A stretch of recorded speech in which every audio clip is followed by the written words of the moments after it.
Welcome to another episode of the Product Thinking Podcast. Today, we're talking to a founder CEO who grew his startup to be worth $1 billion, that crazy unicorn number. And he's going to share with us the lessons that he learned that helped get him there. His name is Mikita Mikado, and he's a co-founder and CEO of PandaDoc, an all-in-one document automation platform that has disrupted the way that businesses handle contracts, proposals, and much more. But before we jump in to hear Mikita's journey, it's time to answer a question on our Dear Melissa segment, where listeners just like you can write me in any question they want me to answer. So go to dearmelissa.com and let me know which question you would like me to answer on a future episode. All right, let's see what we have in store today. Dear Melissa, I believe tremendously in the value of UX research design and how they can impact and shape product direction. How can I make the case from a financial or P&L perspective to expand the UX team when we're already heavily above capacity? Okay, so it sounds like you're a little stretched thin and you're trying to get budget to get more UX help. This always makes me a little sad because I wish people understood the importance of UX. UX is just as important as your product managers and sometimes even more important, I would even argue, because if you can't use your product, nobody's going to use it, right? If you make a bad product that's hard to use, you're going to get no customers whatsoever. So I used to be a UX designer and a product manager, all rolled into one for a while until I found that those were two different disciplines. But I see them tightly intertwined, and the value of both of those things working together, product and UX, is incredible and life-changing for companies. So when you think about the value of UX, what you have to do is tie it back to how can we increase our P&L or our financial responsibilities, and what's preventing us from doing that from a UX perspective. So this is the best way to make a case. What I would do is start to do things like a churn analysis, a new customer, perspective, and try to figure out, are people leaving us because our product is really hard to use? Are people going to competitors because our UX is not as good? Are people struggling and not wanting to pay for, price increases or things like that because our UX is bad? All of these things. If you can tie it back to a reason why customers are unhappy with your service, or maybe they're not super unhappy, it's just that you're not getting as many as you want, right? You're not growing as fast as you want. Or they're like, this is just the way it is. It kind of sucks, but everything sucks in our industry. And so there's not an opportunity for you to be competitively advantaged against everything else that kind of sucks out there. You want to look for those types of reasons, and that ties it back to the P&L. So a good way that we used to do this before when we looked into UX problems, and I'll tell you, a lot of products out there just have massive UX problems, massive issues with, usability and things like that. And changing those things unlocks so much value that, it blows my mind when we get into arguments with this. So what we would do in these organizations is that you want to think of this just as you would for evaluating product strategy. You want to go out and say, well, how's our retention? Is it good or bad? If our retention is high, why? Is it because it's easy to use? Great. More ammo to show that UX is working. We need more if you want to scale, if you want to introduce new products. Is retention bad? Why? Is it a UX problem? Right there, you can start to calculate things out, like the numbers of customers leaving and the amount that their contracts were, and tie it back to UX problems. So do the research yourself like that, right? Go and try to figure out from this perspective, do we have a competitive advantage if we can do better UX? Are people leaving? Do we have retention problems? Do we have growth problems? Do we have new sales closures? Those types of things can help you really look at getting more budget for UX. If there's not an issue, because let's say you have really good UX, your team is just stretched thin. You need to start to show, though, that if you want to build more products and you want to go faster, you need more people to do it. So that's where you're going to start to outline capacity planning. You're going to look at the future roadmap.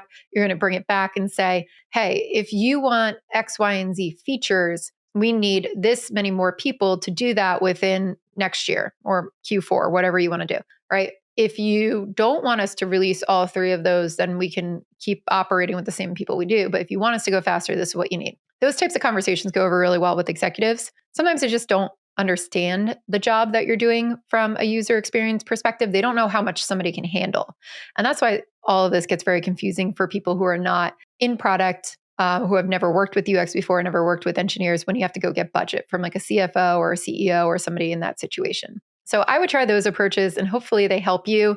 And you're also about to hear from Mikita how their simple usability, their great, easy to use product at PandaDoc really helped them grow. So maybe that will be some ammo for you too. Hi, Mikita. Thanks for being on the podcast with us. Hi, Melissa. So you are the founder and CEO of PandaDoc. You've been building this company now for over 10 years. What made you want to become an entrepreneur? I wanted to have control over my destiny since I was a little kid. I thought naively that entrepreneurship is a way to get there. And coming from humble beginnings, I try to do little side hustles from the times of elementary school. I washed cars for money. I sold berries on the farmer's market that my grandma and I picked up at her little tiny farm. And then I did all kinds of random things growing up. So since I was a kid, I was in sales. Then I got into computer science school, and I wanted to do something in technology. I didn't know what, but I did know that I want to build things, start things. I wanted to learn, experiment, and have control over my future. I guess all that led me to entrepreneurship, and also lack of high risk tolerance, and at times stupid lack of fear. Definitely necessary, I feel like, for entrepreneurs. Yeah. It's not an easy thing to jump in and dedicate your life to this. So yeah, unreasonable optimism, all of that adds up, and then you go and do something. Good traits to have. So PandaDoc, tell us a little bit about what it is and how did you come up with it? PandaDoc is a software company that helps more than 50,000 businesses to streamline their deals that are moved by documents, quotes, proposals, contracts.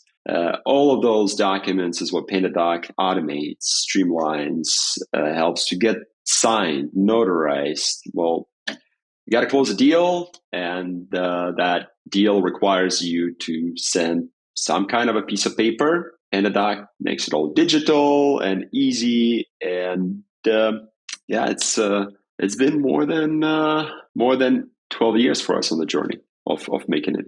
And I mean, you've done pretty well. It's worth $1 billion now. So that's no easy feat, especially to get into that unicorn club, as we like to say it in the SaaS businesses. Can you tell us about, the early days? What was it like, you and your co-founder trying to build this? And when did you know that you actually had something? The early days were tough. We first just built websites. That was our first business together. Then we built little add-ons and extensions for other web designers, web developers. Then we built a few different products that we just wanted to run online and have a higher level of control compared to those little add-ons we created and sold for systems of record, like the account management systems, WordPresses, and I think Magentos. So there were a bunch of other software products that we created add-ons for. And anytime those software products change something in their source code, our add-ons stopped working, which created a lot of headache for my co-founder Sergey and I. And we just wanted something more stable and sustainable. And we've burned through a few ideas, some of which had potential, but we really failed to execute. And some were just outright dumb. Then one summer, I traveled to the US, and I left Sergey with the job. And Sergey is my technical co-founder. He had to build sales quotes and proposals for prospective customers, and he felt like this process is just too mundane and there's too much copy pasting, and software can help, and a software product can help. That was the thesis behind PandaDoc, and we first aimed it at just web designers, helping web designers to be more efficient, folks like ourselves, web developers, web designers. And by the time we burned through all of our savings, and the first 3 years were pretty tough. Like, it was very unclear whether this thing is going to pan out, really. There's been a lot of fighting among two of us about things that didn't really matter, colors of the buttons or where those buttons going to be, or like what features and yada yada yada. But I think one thing that was a constant is that with every step we learn, and week in, month in, year in, 5 years in, we kept learning, and we kept expanding our vision, our thinking, and here we're at today. Did pretty well. So when did you, you said the first 3 years were pretty hard. What happened after that where you were like, okay, we've got something's happening. This is good. These are good signs. I don't really think we had that aha moment or that strong epiphany that hit either one of us. Funding events might seem like those little summits that you climb up to from the outside. But from the inside, you work on that round for a year. And then by the time it happens, you know all about it. You've spent all this energy to make it happen. And you're pretty drained. So there's not much of the excitement to So anyhow, the progress has been linear. With some accelerations and decelerations. However, I think B2B SaaS is a pretty boring endeavor, and once you get it right, it's repetitive and it's repeatable, and then you just keep learning and set new targets, and then if you hit those targets, then by the time you hit them, you already have other targets in mind, and you just keep at it. You gotta love the process. There's something beautiful about the process itself. My co-founder calls this whole process a craft, and he's probably right. Like, you just inch by inch you get better, and inch by inch you progress. So for you, what's the craft? What's your process that you're repeating piece by piece? I think for me, it is learning, and it is getting better in core competencies required in my job. That's interesting. What do you, especially for a first-time CEO, right? You are a first-time CEO, right? Okay. I'm pretty sure. But I am. I think that's one, I have a lot of empathy for people in that position, because it's not like you went to school and got trained to be a CEO and it's like, ta-da, here you go. Right. This is what you're supposed to do. And I think it's really nice that you're talking about learning here and trying to upskill your competencies. What types of things did you feel like you needed to learn about to be a better CEO, to keep leading the company through growth? I was not qualified to do my job since I started with this job, really. And every time I started this, I got this slight hint of a feeling that, hey, you're getting it. The company things changed, the market changed, the company outgrew, and internal environment changed, and then all of a sudden, that slight feeling just evaporated, and I was no longer and a different feeling came up. No, you know what? You're not qualified again, so let's get back to work. And I think I hear that quite often, because as long as a business growing and scaling at a high rate, things are going to change really fast, and it's very challenging. It's very challenging to be, I think, in any leadership position. But add rapid growth to that, and then you just have a mix that is difficult. Now, what are those competencies? we're a software company, and talent is the most important thing that makes or kills software companies, I think.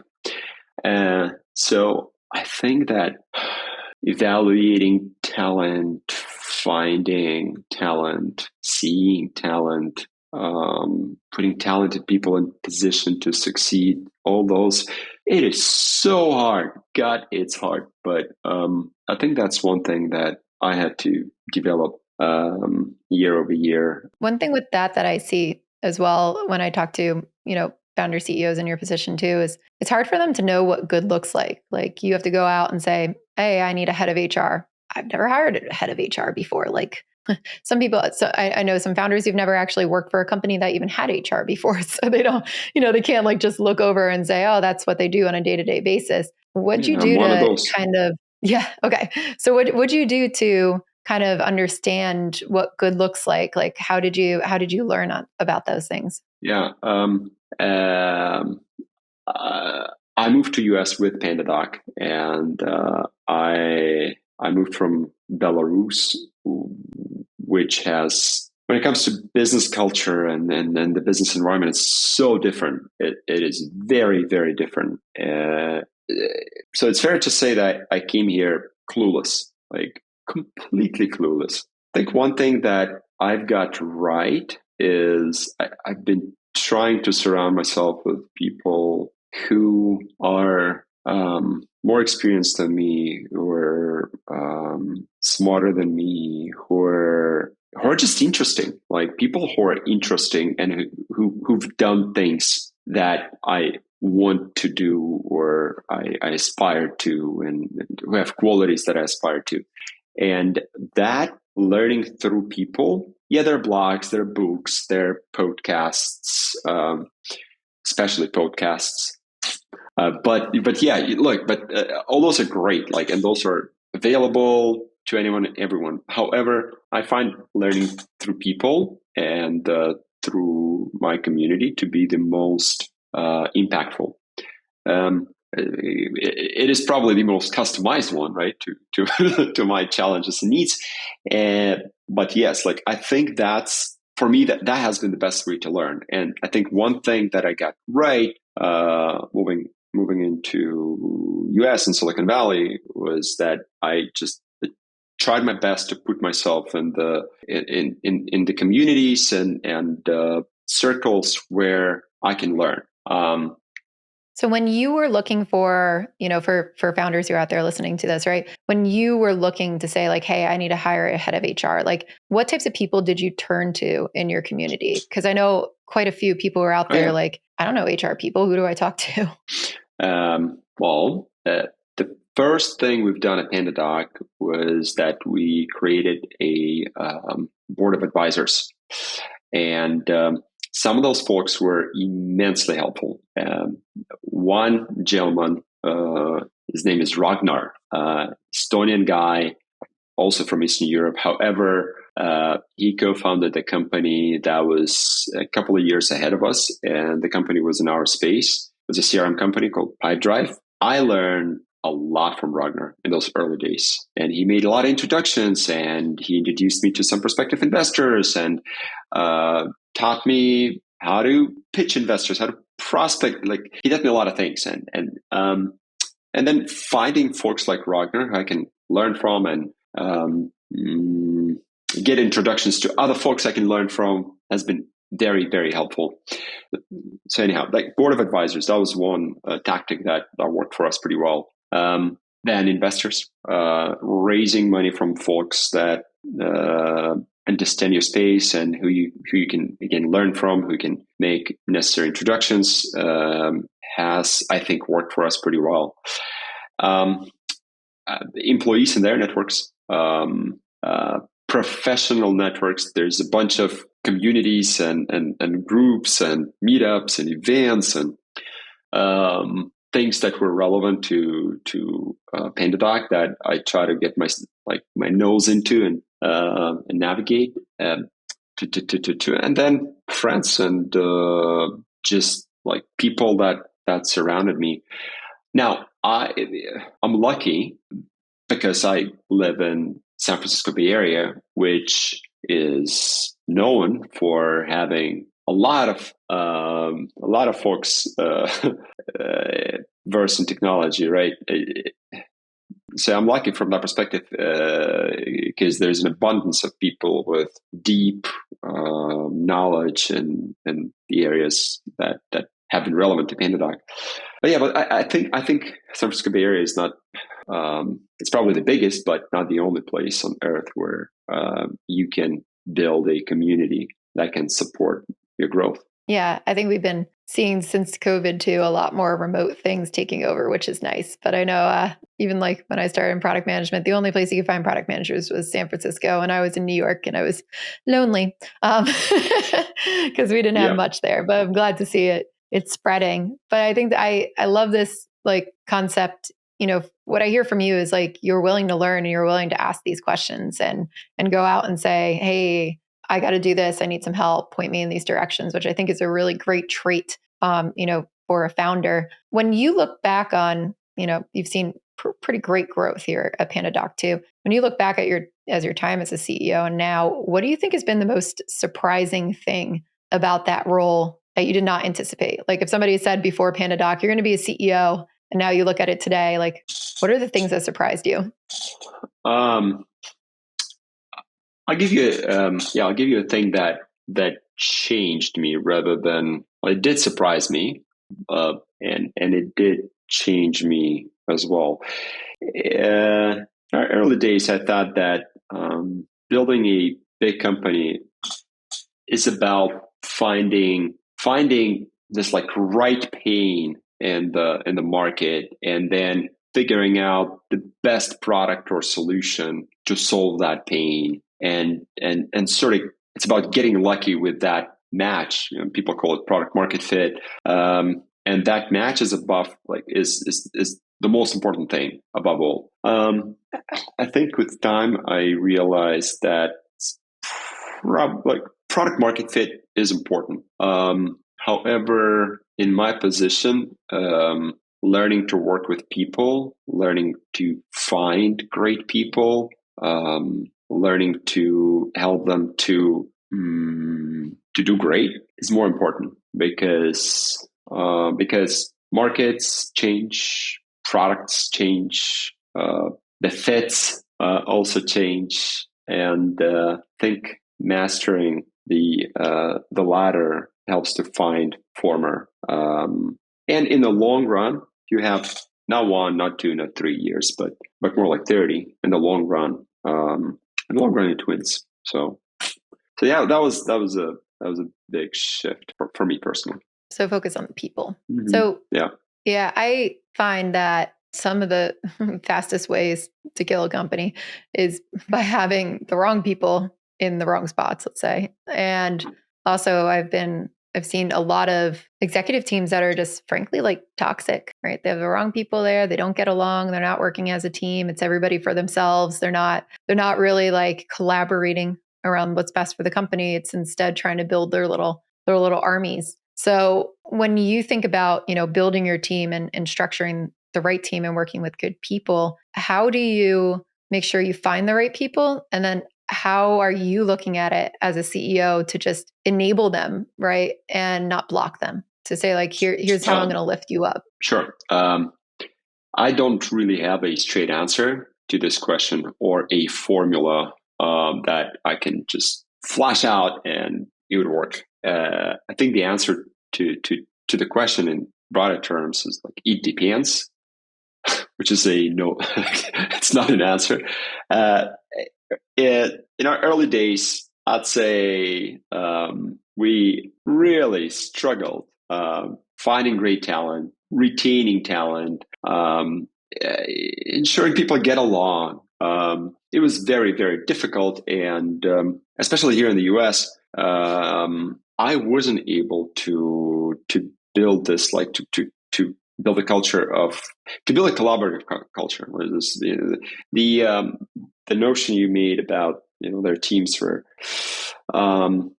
they're teams that just don't work, the ones that are dysfunctional. We had those. and at the executive level, it was very difficult to get things done. And what we've done, that was 2015 or 2016. It was a long time ago.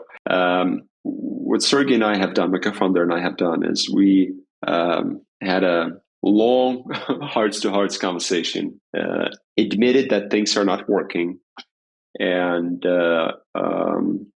decided to try to fix cultural issues, team building issues, starting with ourselves, because that's who we have more control of, right?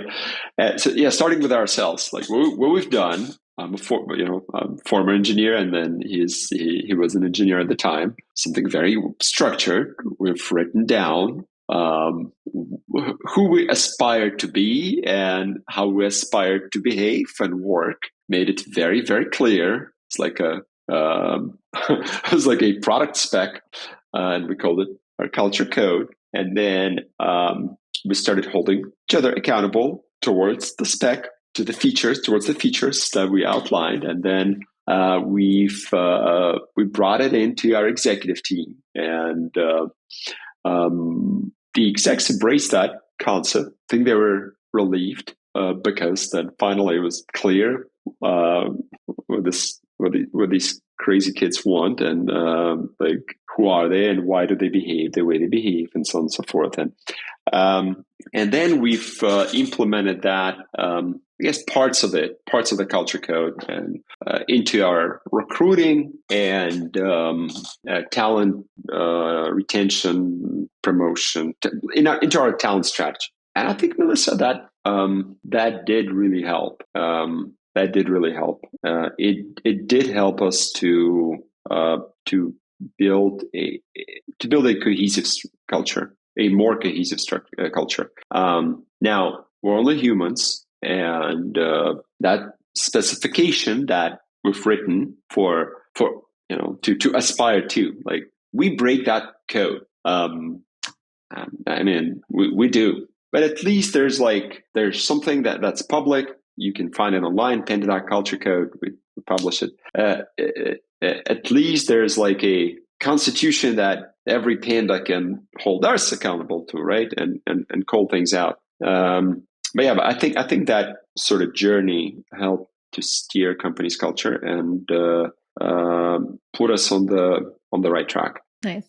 So that definitely sounds like it contributed to, part of your success here. When you look at PandaDoc's history for the last 12 years that you've been doing this, what do you think you really nailed, either from a product company or like product perspective or a company perspective or customers or whatever? What do you think really helped you grow to where you are today? I think we were able to truly build an easy to use product in a space where most of solutions are pretty complex.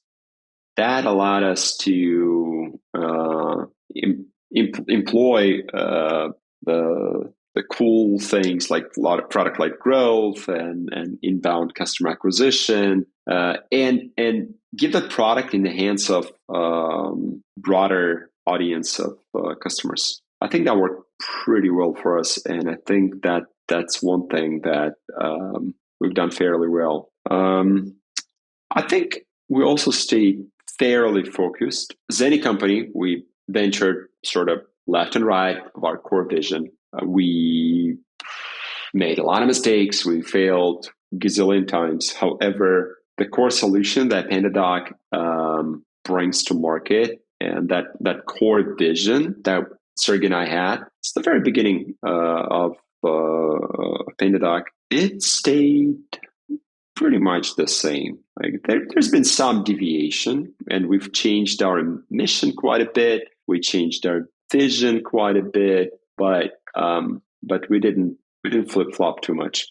So on one hand, we've experimented a lot and tried a lot of things, and sort of ventured a little bit left and right from where we started, and definitely expanded our TAM, expanded what we do, how we do it, and who we serve, and why, and so on and so forth. However, that core is still here. I think that's really important for companies, especially when they start scaling, because you have like 18,000 paths you could possibly choose. And if you start to stray from your core concept too far, it can get really messy. So when you were thinking about holding people accountable to the core, making sure that I'm sure everybody does go a little left and right sometimes and have to course correct, but how did you explain that like vision and that core so that it was memorable for people and you used it to think about how you wanted to grow and how you wanted to build? I don't know. How do people answer that question typically? Typically, it's a good question. I don't know if there's like a correct answer. I don't think there's one answer to it. You could say, was it something where you were laser focused on the customer value piece? Were you laser focused on the product doing something, or was it like the mission to make somebody's life better? What was your was your driving factor? I don't think there's been I don't think that has been a constant. That changed. The vision and the mission and the values and the culture code. Those we didn't set them in stone, but they're pretty consistent quarter over quarter, year over year. But then the personas, the products, the apps and solutions, that has changed. Now, one thing that, and I don't really think that this approach is any unique to PandaDoc, and I think it was primarily driven by just, frankly, like fear of failure. We had our core where we found initial traction. That core kept growing, and what we've been doing is like we kept adding around the core. Yeah, it makes sense. You make it easy for people to do these workflows, and to do the sales workflows and the quote workflows. Yeah, that's the core. Here's how it went. Our first product, the product that preceded PandaDoc, helped web designers build sales quotes. Then we learned that that's not good enough for web designers. They want proposals. All right, we expanded that to proposals for web designers. Then we learned that the market is much bigger and there are way more industries, personas than just web designers. And they have demands, they have needs. That made us think of PandaDoc, and we created a more holistic solution that automates not just proposals and not just for web designers. PandaDoc streamlined quotes and contracts and proposals and signing for various industries, niches, personas, construction companies or software companies. It doesn't really matter. All of the above can use PandaDoc. Then we learned that some of those folks want these documents to be notarized. We acquired a team that built a notary product. Then we learned that some of the deals are more sophisticated, and they require creation of a deal room. And we built a deal room product. Then we learned that. I can keep going and going like that. That offer letters are not that different from proposals or contracts. And whenever a company hires someone, it is a transaction. It is also a deal, and the back and forth is pretty similar. So we've created an HR solution. So it just it kept growing around our core. Now again, we can make sort of bigger leaps moving forward, but so far the total addressable market for what we do now and today seems to be big enough for us to be focused. I think it's interesting because what I hear from you when you explain this to me, right, is that PandaDoc really starts in its core is almost this job to be done, right? And if we were going to use product management language, right, it's that job to be done of helping people execute on these types of documents that they would do, some kind of deal, some kind of contract type thing, and everything that goes with it. So it doesn't really matter who you are. All that matters is that you have this need, and then you can really just scale from there. So so logical, all these different things that you can add on and just keep making that job to be done, more fulfilled with every single thing that you do. Yes, that's correct. Cool. Okay. So Yeah, that's where correct. you're core focused. Now, you talked a lot about this culture code. I'm very curious, what's in the culture code? What's it look like? What's our culture code? I'll give you 4 values from the culture code. We start every presentation within the company, every all hands meeting with a slide that states the value. We want to learn and teach. That's number 1. We want to make a positive impact on fellow pandas, customers, and communities we belong to. We want to have fun and want to be empathetic, again, to fellow pandas, customers, partners. Those are 4 values: learning, teaching, fun, positive impact, and empathy. I love those values. They sound really nice. I would like to work there. Want to join the team? It sounds like a good culture. Good team. Good team. So when you were talking a little bit about it as well, when you sat down and wrote this with your co-founder to figure out what do we want to be, where do you think like things were slipping before? What was you said like we got to change ourselves. We're going to write down. We're going to do this culture code. Like what was happening? Like at that time, you said people didn't like each other. The executive team wasn't getting off. Like was it just from growth problems, the wrong people, or just not having like a good North Star? Everything. Okay, it was all the problems. Yeah, there's some smart and way more qualified people that categorize sets of issues that happen in the team environment. I read 5 dysfunctions of the team at the time, and we had all of them in abundance. Like, we had all kinds of HR issues and all kinds of team dynamics issues and all kinds of performance issues and management issues, leadership issues. Like I've done so many dumb things. It's going to be hard to like. It's going to be impossible to list them all. But yeah, we had all kinds of issues. So this document, it sounds like, really helped set a lot of these things right. And I'm sure you did a lot of other work besides that to get it back on track. But it helped set the tone for what you wanted to build. Yeah, it helped us to steer our decisions. And here's the thing: like, look, as a CEO, or my co-founder is the CPO and CTO. As the CTO, it doesn't really matter how great you are, how experienced you are, going to make bad decisions. You're a human being. You're not an AI, and even AI makes mistakes, right? We all know.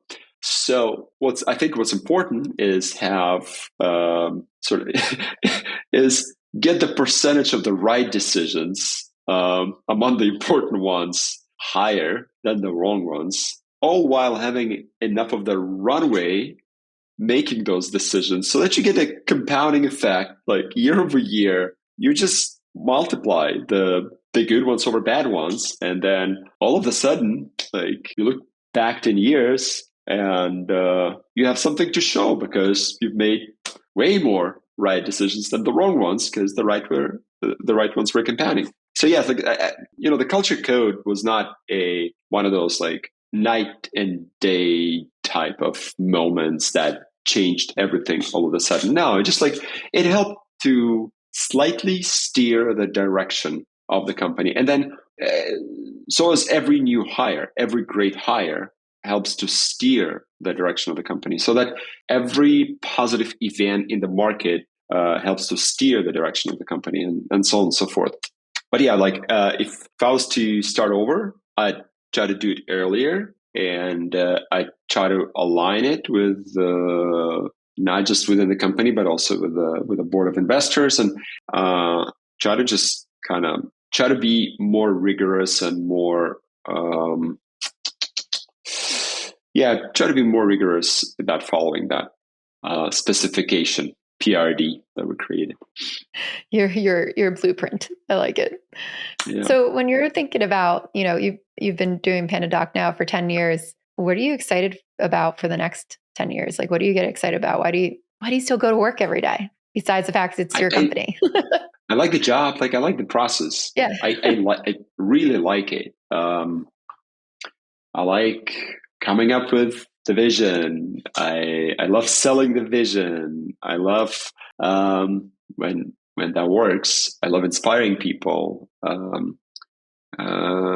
I like to analyze different parts of the business and try to find patterns, try to find discrepancies, try to find interesting or challenging parts of the business. Yeah, I like the job. That's what I'm excited about, and I really like watching how not just the company, but probably more importantly, people in the company or people that were part of PandaDoc and then moved on, how they progress and how they grow and like how they're doing. And when there's this like wonderful match of they're doing great and they say, hey, the time at PandaDoc taught me something and I really loved it, or when they're doing their job and like they progressed in the company and they're loving it and they're